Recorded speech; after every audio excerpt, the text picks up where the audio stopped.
Hello friends, welcome back to my channel. Today here I am going to deliver a tutorial on FTIR, that is Fourier Transform Infrared Spectroscopy. But before that, please subscribe my channel and hit the bell icon. FTIR or Fourier Transform Infrared Spectroscopy, it is an analytical technique that is used for identification of any kind of material or the composition of material. And it is useful for all kind of phases like solid phase, liquid phase and gaseous phase. In FTIR, infrared radiations are used. Infrared radiations are passed through sample and some of the radiations are absorbed and some of the radiations are emitted. The absorbed radiation is converted into rotational and vibrational energy by the molecules and it produces a particular signal that is detected by detector. FT is a Fourier transform. Fourier transform is a mathematical transformation that converts the signal from infrared radiation into a spectral form. So each and every molecule or structure will produce a unique kind of spectrum. That makes FTIR a unique tool for chemical identification. If there is a change in characteristic pattern of absorption bands, then it shows there is a change in the composition of the material. So this technique is used for quality assurance, purity of any compound or identification of any unknown material. So all the steps involved in FTIR is explained here. So let's begin. Now let's begin with the introduction. FTIR stands for the Fourier Transform Infrared Spectroscopy. It is a type of infrared spectroscopy because infrared radiations are used here. When infrared radiations are used, the signal is created that is called as interferogram. Fourier transform is a mathematical transformation that is used to convert the interferogram into a spectral form. So when the infrared spectroscopy, infrared radiations are passed through a sample. When some radiations are passed through a sample, so some of the radiations get absorbed and some of the radiation get passed through. That is the transmission of the radiation. The resulting spectrum represent the molecular absorption and transmission that creates a molecular fingerprint of the sample. Later I will tell you how does a molecular fingerprint of the sample is created. Like a fingerprint, no two unique sample or molecular structure produce the same infrared spectrum. This makes this spectroscopy unique for the identification of the compound or the composition of the compound.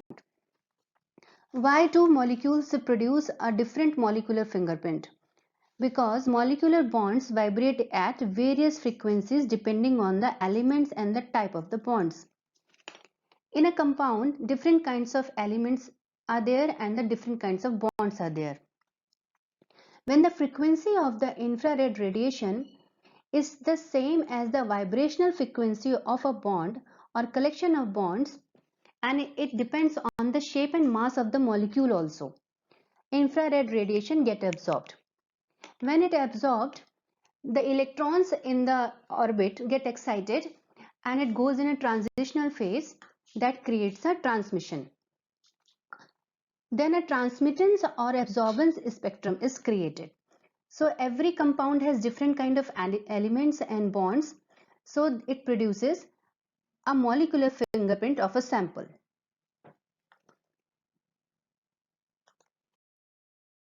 Now the infrared radiation. Infrared radiation is an electromagnetic radiation. Infrared light has longer wavelength than visible light. That's why it is invisible to the naked eye. Infrared radiation can be felt as heat. The frequency of this radiation is below the red visible light. That's why it is called as infrared radiation. The infrared radiation can be divided into three wave number region. First one is the far infrared spectrum, that is less than 400 per centimeter. Second one is the mid infrared spectrum, that is 400 to 4000 per centimeter. And third one is the near infrared spectrum, that is 4000 to 13,000 per centimeter wave number. In FTIR, the mid-infrared spectrum is used for identification for the sample analysis. In infrared spectroscopy, 10,000 to 100 per centimeter wave number frequencies are used. It is sent through a sample in which some of the radiation get absorbed and some passing through, that is the transmittance. The radiation that is absorbed is converted by the sample to a vibrational or rotational energy that I have already explained you. The resultant signal obtained at the detector is a spectrum that generally from 4000 to 400 per centimeter. So 10,000 to 100 per centimeter frequency is used and some of the radiation is absorbed. So the resultant signal we get at 4000 to 400 per centimeter frequency or the wave number, which represent the sample's molecular fingerprint. Each molecule has a unique fingerprint that I have already explained you. Now the FTIR instrumentation. This is the diagram of FTIR instrument. Here a black body source emits infrared radiation. This infrared beam passes through an interferometer. Interferometer consists of a beam splitter which is 45-degree angle to the incoming beam, a stationary mirror and a moving mirror. What is the function of interferometer and how does it work? I will tell you later. Here interference patterns are created that you have to understand in detail. So I will tell you later. Here interference patterns are created that creates different intensities of light. These intensities are absorbed by the sample. So interferometer is a designed optical device that separates the spectral component of the beam in time. Sample absorbs the incoming radiation and it will emit some light and it will absorb some radiation. The signal that is created by the sample is detected by the detector and it will create an interferogram. This interferogram is converted by the computer using Fourier transform technique. Fourier transform is a mathematical transformation that converts the interferogram into a spectral form. This is the FTIR instrumentation. So let's learn about the interferometer and how does it work. In interferometer, beam splitter splits the beam into two arms. First one will go towards the stationary mirror and second one will go towards the moving mirror. When they strike on the mirror, they are reflected back towards the beam splitter. When they are reflected back, there is an interference pattern of the waves is created that will create a different intensity or different frequency of the light. Now let's learn what is the interference. Interference is a phenomena in which two waves superimpose each other. When two waves of same frequency superimpose each other at the same time, the resulting amplitude will be the sum of amplitude of these individual waves. Interference pattern can be constructive and destructive. Now let's learn with the wave diagram. This is the crest and this is trough. If crest of two waves, this is the crest, when the crest of two waves meet each other at the same point, then the resulting amplitude will be the sum of amplitude of these two individual waves. That is called as constructive interference. Here the amplitude of the waves is increased, so the intensity of the wavelength is also increased. But when the crest of one wave meets with the trough of another wave, then the resultant amplitude is equal to the difference in the individual amplitude.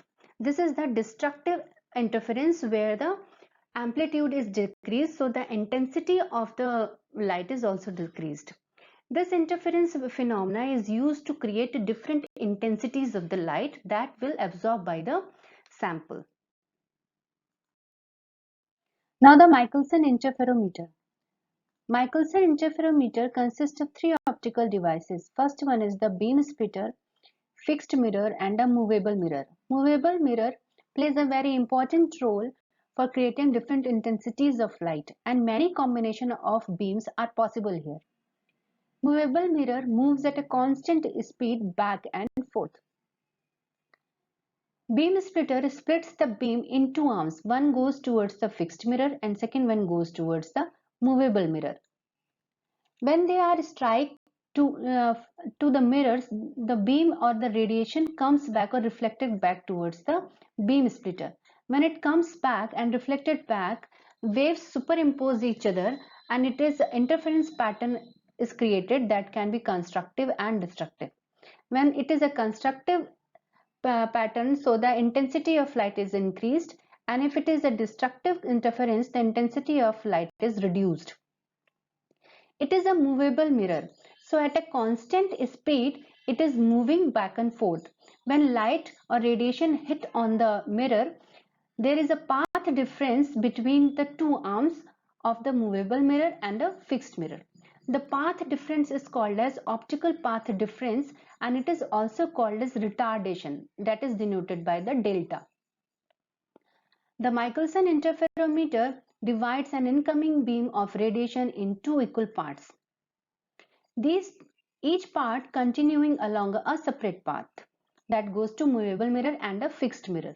When two beams are recombined, a condition is created under which interference can take place. It can be constructive and destructive, that I have already explained you.